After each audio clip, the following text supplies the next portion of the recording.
အားလုံးပဲမင်္ဂလာပါကျွန်တော်တို့ရွှေ property อ่ะဒီတစ်ခေါက်တော့ကျွန်တော်မိတ်ဆွေတွေအတွက်ကိုထူးထူးခြားခြားတကယ်တင့်တော်တဲ့ project လေးတစ်ခုကိုကျွန်တော်မိတ်ဆက်ပေးဖို့စီစဉ်နေပါတယ်ဒီ project ကဘယ်မှာရှိတာလဲဆိုတော့ကျွန်တော်တို့ရှမ်းပြည်နယ်တောင်ပိုင်းတောင်ကြီးမြို့နဲ့25မိနစ်လောက်ပဲဝေးတဲ့ကျွန်တော်တို့အေးတာယာပြီးတော့ဒီဘက်မှာရွှေညောင်ပေါ့လေရွှေညောင်မြို့နယ်ထဲမှာရှိတဲ့လောကဒုက္ခဥယျာဉ်ဖြူဆိုတဲ့ project လေးဖြစ်ပါတယ်ဆိုတော့ဒီ project ရဲ့အားတာချက်ကို3ချက်လောက်ရှိတယ်ကျွန်တော်အဲ့ဒါအရင်ဆုံးစပြောဆိုတော့ပထမဆုံးတစ်ချက်ကဒါတွေပါကျွန်တော်တို့လက်ရှိဈေးကွက်ထဲမှာရောင်းနေတဲ့ villa တွေဒီလိုမြေကွက် project တွေမှာဆိုရင်အများအားဖြင့် GNG ကိုdeveloper ရဲ့ GNG 2ချက်ဒါမှမဟုတ်လည်း3ချက်ပေါ့လေအဲ့ဒီဟာတွေကမှရောင်းပြီးသွားတော့မှဝယ်သူနာမည်နဲ့ပဲဖြစ်ဖြစ်ဒါမှမဟုတ်လည်း developer နာမည်နဲ့ခွဲစိတ်ကြရင်ပြန်ခွဲထုတ်ပေးတယ်ပေါ့နော်အဲ့ဒီတော့ကအချိန်တက်ကျွန်တော်တို့ဝယ်ပြီးနောက်ပိုင်းမှာထပ်ယူရတယ်အနည်းဆုံးတော့တစ်နှစ်လောက်အခက်မှန်းကြည့်ပေါ့နော်ဒီတက်လည်းကြာအောင်ကြာနိုင်ဒီလိုထပ်ယူရတဲ့အခြေအနေလေးတွေရှိကျွန်တော်တို့ဒီ project ထဲမှာရှိတဲ့မြေကွက်အားလုံးစုစုပေါင်း58ကွက်အဲ့ဒီ58ကွက်လုံးအတွက်ကိုဘယ်ရန်စာရွက်တရွက်ချင်းစီ58ရွက်ကြာထားပြီးသားဖြစ်ပါတယ်အဲ့တော့ဝယ်သူအနေနဲ့ကျွန်တော်မိတ်ဆွေတွေအနေနဲ့ဒီကရန်တွေကိုဒီ developer နာမည်အတိုင်းပဲကျွန်တော်တို့ထားပြီးတော့ဝယ်ခြင်းလည်းရတယ်ဒါမှမဟုတ်လည်းကိုအမည်ပေါက်ပြောင်းမယ်ဆိုလို့ရှိရင်လည်းပဲအလွယ်တကူအမည်ပေါက်ပြောင်းတဲ့အချိန်လေးလောက်ပဲယူရမှာပေါ့နော်ဒီလောက်နဲ့ပဲကျွန်တော်တို့လွယ်ကူနဲ့နောက်ခိုင်မာနဲ့ပေါ့ဒီလိုကရန်တရွတ်ချင်းစီထွက်ထားပြီးသားဆိုတကယ်ကိုထူးခြားတဲ့အားသာချက်တစ်ခုဖြစ်တယ်လို့ဒါကျွန်တော်ပြောချင်ပါတယ်ကျွန်တော် project ထဲမှာဘယ်လိုအားသာချက်တွေနောက်ထပ်အားသာချက်တွေဘယ်လိုရှိတယ်လဲနောက် location အားသာချက်ကဘယ်လိုရှိတယ်လဲနောက် infrastructure တွေဘယ်လိုလုပ်ထားလဲဆိုတော့ကျွန်တော်လည်းဆက်ပြီးတော့သွားကြည့်အောင်လိုက်ခဲ့ပါမယ်အဲ့တော့ဒီလိုအားတာချက်အဓိကတော့ခိုင်မာမှုတွေများနေတဲ့ဒီ project ကဘာမှရှိလဲဆိုတော့ကျွန်တော်တို့ရှမ်းပြည်နယ်တောင်ပိုင်းတောင်ကြီးမြို့နဲ့25မိနစ်လောက်ပဲဝေးတဲ့နေရာမှာရှိပါတယ်ဆိုတော့ကျွန်တော်တို့တောင်ကြီးမြို့ကနေပြန်ဆင်းလာလို့ရှိရင်အေးတာယာပြီးရွှေညောင်ပေါ့နော်ဒီ project ကရွှေညောင်မြို့နယ်ထဲမှာရှိတယ်ဒါပေမဲ့ရွှေညောင်မြို့နယ်နဲ့အေးတာယာနဲ့အဆက်ပေါ့နော်ပြောရရင်အေးတာယာနဲ့ပုံနီးတယ်လို့ပြောလို့ရတယ်ဆိုတော့ project နာမည်လေးကတော့လောကဒုက္ခဥယျာဉ်ဖြူဆိုတဲ့ project မျိုးဖြစ်ပါတယ်။ဒီပတ်ဝန်းကျင်အနေထားလေးကကျွန်တော်မြင်တဲ့အခါမှာဘယ်လိုမြင်ရလဲဆိုတော့ကျွန်တော်ဒီPro 1တို့ဟုတ်လားကျွန်တော်နောက်ပြီးတော့စေယုံစေကန်းတွေနောက်ဈေးတွေစာတင်ကျောင်းဒီအနီးနားမှာပဲလွယ်တကူရှိတယ်။ဆိုတော့ဒီနေရာလေးကကျွန်တော်တို့ second home အတွက်ဆိုလို့ရှိရင်လည်း second home အတွက်ရွေးချယ်လို့ကောင်းတယ်။ဒါမှမဟုတ်ကိုတကယ်ဒီမှာအခြေချနေထိုင်မှုဆိုလို့ရှိရင်လည်းအနီးနားမှာဒီလိုမျိုးဝယ်ယူစရာတွေသွားလာစရာတွေအလွယ်တကူရှိနေတာဖြစ်တဲ့အတွက်ကိုယ်တိုင်အခြေချနေထိုင်မှုဆိုရင်လည်းအဆင်ပြေတယ်အဲ့တော့ဒီ project ထဲမှာဘယ်လိုလေးရှိလဲကျွန်တော်ဆက်ကြည့်ရအောင်ကျွန်တော်ခဏကပြောသလိုပဲခရမ်းအားလုံးက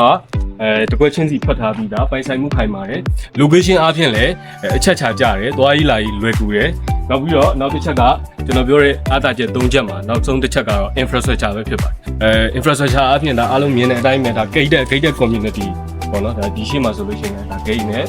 လုံခြုံရေးနဲ့ဒါနောက်ပိုင်းမှာဒီ infrastructure အားလုံးပြီးသွားတဲ့အချိန်မှာ24နာရီလုံခြုံရေးဝန်ထမ်းတွေလည်းရှိနေမယ်နောက် CCTV တွေလည်းတက်ထားပြီးမယ်ပေါ့နော်ဆိုတော့ဒါတော့ကျွန်တော်တို့ main အဝင်လမ်းမှာကြီးကကျွန်တော် P30 ကျတဲ့လမ်းလုပ်ပြီးထားတယ်နောက်ပြီးတော့ဒီအောက်ထိပ်မှာ underground မှာကျွန်တော် drain system ပေါ့နောက်ရေမဝစ်အောင်လို့ကျွန်တော်တို့ပြီးခဲ့တဲ့နှစ်တွေတုန်းကဆိုလို့ရှိရင်ရေဝစ်ရေကြီးရဲ့ရေရှမ်းတဲ့ဖြစ်ပျက်တွေလည်းဖြစ်ခဲ့ဘူးပဲပေါ့နော်ဒီဘက်မှာဆိုတော့အဲ့ဒီအချိန်တုန်းကဒီ area မှာလုံးဝရေမဟုတ်ဖြစ်ဘူးဒီအောက်မှာ drain system တွေကောင်းကောင်းထည့်ပေးထားတယ်နောက်အားလုံးမြင်တဲ့အတိုင်းပဲဒီမှာခြံခွက်တွေပေါ့နော်ခြံခွက်တွေဆိုလို့ရှိရင်ကျွန်တော်တို့ဒီမှာ RC ခြံစည်းရိုးတွေခတ်ထားပြီးတာတာမန်အုတ်ခြံစည်းရိုးတွေမဟုတ်ဘဲနဲ့ RC ခြံစည်းရိုးတွေခတ်ထားပြီးတယ်ဆိုတော့ဒီခြံစည်းရိုးခတ်တဲ့တန်မိုးအားဖြင့်ကိုပဲဒီခြံတန်မိုးနဲ့တွက်ကြည့်လိုက်လို့ရှိရင်ကျွန်တော်တို့ဒီဝယ်သူအတွက်ကိုအများကြီးကျိုးရှိတယ်လို့ကျွန်တော်ပြောလို့ရပါတယ်ခုဒါအားလုံးမြင်တဲ့အတိုင်းပဲဒီမှာဆိုရင်တိကျဟို developer အနေနဲ့စေတနာပါတယ်လို့ပြောလို့ရတယ်ပေါ့နော်နောက်တစ်ခုပြောချင်တာကဒီမှာလမ်းဘေးမှာတီပန်းမင်လေးတွေအလှပင်လေးတွေစိမ့်ဆူနဲ့အဲ့လိုလေးလုပ်ပေးထားတာကျွန်တော်တွေ့ရတယ်အခုဒီမှာဆိုဒါလှုပ်လက်စပေါ့ခြေပန်းဒါလေးပြီးသွားလို့ရှိရင်တကယ်ကိုမျက်စိပရာသာဖြစ်တဲ့အနေအထားကိုကျွန်တော်တို့တွေ့ရမှာဖြစ်ပါတယ်ဒါကတော့အားလုံးမြင်တဲ့အတိုင်းပဲဒါ main လမ်းမကြီး မိန်းလမ်းမကြီးကနေမှာကျွန်တော်တို့ဒီအကွက်တွေကိုသွားတဲ့အခါမှာဟိုဟာတွေပေါ့ကျွန်တော်တို့လမ်းကြားလေးတွေရှိတယ်အဲ့ဒါလည်းထူးခြားချက်လေးရှိတယ်အဲ့တော့ထူးခြားချက်လေးကဘာလဲဆိုတော့ကျွန်တော်တို့ဒီမိန်းလမ်းမကြီးကနေပြီးတော့မှဒီဘက်လမ်းသွယ်လေးတွေပေါ့ကျွန်တော်တို့ဒီခြံခွက်တွေရှိတဲ့လမ်းသွယ်လေးတွေလမ်းသွယ်စုစုပေါင်း6ခုရှိတယ်6ခုရှိတော့ဒီလမ်းသွယ်လေးတွေကိုဝင်တဲ့အခါမှာကျွန်တော်တို့ဒီလမ်းတစ်ခုချင်းစီကိုနာမည်လေးတွေပေးထားအဲ့တော့ပန်းနာမည်လေးတွေအပင်လေးတွေရဲ့နာမည်ပေါ့ဒါဆိုသကဝါလမ်းဟိုဘက်မှာလည်းအဲ့လိုပဲနောက်ထပ်ပန်းနာမည်နဲ့လမ်းလေးတွေလမ်းတစ်လမ်းချင်းစီလောက်သွားတယ်ပြီးတော့အဲ့ဒီနာမည်နဲ့လိုက်တဲ့အပင်လေးတွေပေါ့သူနာမည်နဲ့ပတ်သက်တဲ့အပင်လေးတွေဟိုမှာနှင်းစီလမ်းဆိုရင်နှင်းစီပင်ပေါ့နော်ကျွန်တော်သကဝါဆိုသကဝါစသဖြင့်အဲ့လိုအပင်နာမည်လေးတွေနဲ့သူပေးထားတဲ့နာမည်အတိုင်းပဲအဲ့ဒီအပင်လေးတွေကိုတကယ်ဒီလမ်းပေါ်မှာစိုက်ပေးတာဆို idea လေးကကျွန်တော်တော်တော်သဘောကျပါတယ်ဒီမှာဆိုရင်ဒါမြင်တဲ့အတိုင်းပဲကျွန်တော်ခုနကပြောသလိုပဲချန်စီယိုအတွက်ကို RC ချန်စီယိုတွေပေါ့နော်ဟိုဒရိုင်းဟိုတာမန်အုပ်မဟုတ်ဘူးဒီမှာအားလုံးမြင်တဲ့အတိုင်းပဲ river တွေကျွန်တော်တန်ချောင်းတွေဆင်နေတယ်ဆက်ပြီးတော့နောက်တစ်နေရာရှိသေးတယ်အဲ့ဒါလည်းမိတ်ဆွေတို့စိတ်ဝင်စားမယ့်နေရာလေးပါပဲအားကြောင့်လဲဆိုတော့ဒီ project ကိုဝယ်ယူခြင်းတဲ့သူတွေရဲ့ရွေးချယ်အားဖြင့်တော့ကိုယ်တိုင်နေဖို့ရယ်နောက်တစ်ခုက second home ပေါ့နော် second home ဖြစ်တဲ့အခါမှာရန်ကုန်ပဲဖြစ်ဖြစ်မန္တလေးပဲဖြစ်ဖြစ်လူမျိုးပြကြီးတွေကနေလာပြီးတော့မှဒီနေရာမှာလာပြီးတော့အပန်းဖြေတဲ့အိမ်လေးတစ်ခုကိုဖန်တီးထားခြင်းကြတယ်ဆိုတော့ဒီနေရာလေးမှာသူတို့ကဘယ်လိုအပန်းဖြေရမလဲဆိုတဲ့ဟာပြည့်စုံဖို့လိုအပ်တာပေါ့နော်အဲ့တော့ဖန်တီးထားတာလေးတစ်ခုရှိပါတယ်ကျွန်တော်ဆက်ပြီးသွားကြည့်အောင်ပါလေးလဲကျွန်တော်ရောက်နေတဲ့နေရာလေးကတော့အားလုံးမဒီမှာမြင်တဲ့အတိုင်းပဲရေကန်လေးပေါ့နော်တဘာဝကျပြီးတော့စိမ့်လန်းဆိုပြီးတဲ့ရေကန်လေးဥယျာဉ်နေရာလေးတစ်ခုဖြစ်အောင်ကျွန်တော်လှုပ်ထားတာတွေ့ရပါတယ်အောက်ဖက်မှာဆိုရင်ရေတံခွန်လေးတစ်ခုရှိတယ်ဗျရေတံခွန်အသေးလေးပေါ့နော်အဲ့ဟာလေးကလည်းဒီရေကန်ထဲကိုရေတံခွန်လေးကျနေတယ်နောက်ပြီးတော့ဒီအောက်ဖက်မှာဆိုရင်လည်းရေပန်းလေးနဲ့နောက်မြက်ခင်းလေးတွေဒါမြက်ခင်းလေးတွေကကျွန်တော်စပြီးစိုက်ပြိုးကစားချင်နေပေါ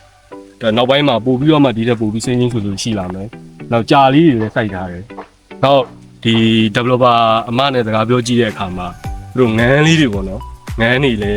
းဝယ်ထားတယ်ဒီထဲမှာငန်းလေးတွေလည်းလှုပ်ပေးထားမယ်နောက်ဒီဘက်မှာ coffee bar လေးတစ်ခုလည်းဖွင့်ဖို့သူတို့စီစဉ်ထားတယ်ပေါ့နော်ဒီမှာနေတဲ့လူတွေအနေနဲ့အစဉ်အဆက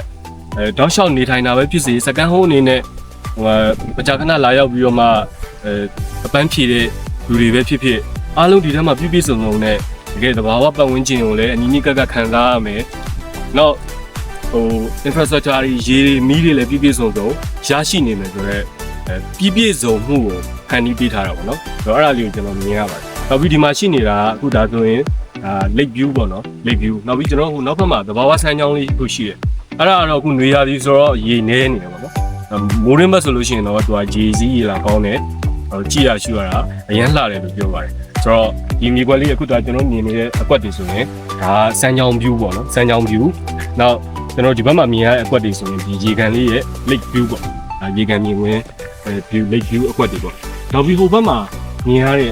အကွက်တွေနောက်ဒီဘက်ကအကွက်တွေဆိုရင်ဒါတွေကဟိုတောင်ကြီးကျွန်တော်တို့မြင်နေရတဲ့တောင်ကြီးတောင်တန်းကြီးတွေကင်မရာထဲမှာတော့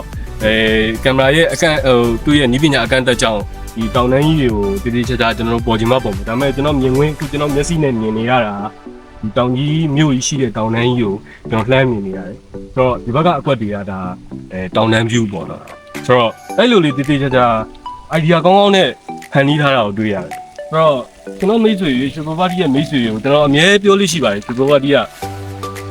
project တွေကိုမိတ်ဆက်ပေးတဲ့အခါမှာကျွန်တော်တို့ကြုံတဲ့ project တွေ့တဲ့ project ကိုမိတ်ဆက်ပေးတာကျွန်တော်တို့နည်းပါတယ်ကျွန်တော်တို့တည်တည်ချာစီစစ်ပြီးတော့မှကျွန်တော်တို့မိတ်ဆွေကျွန်တော်တို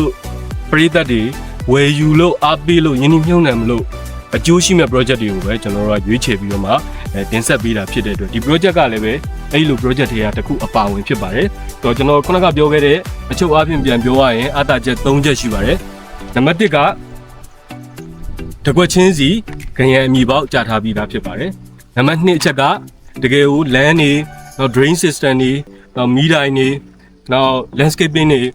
ဒီလိုမျိုး infrastructure တွေကိုကောင်းကောင်းမွန်မွန်နဲ့ကျွန်တော်တို့ဆောင်ရွက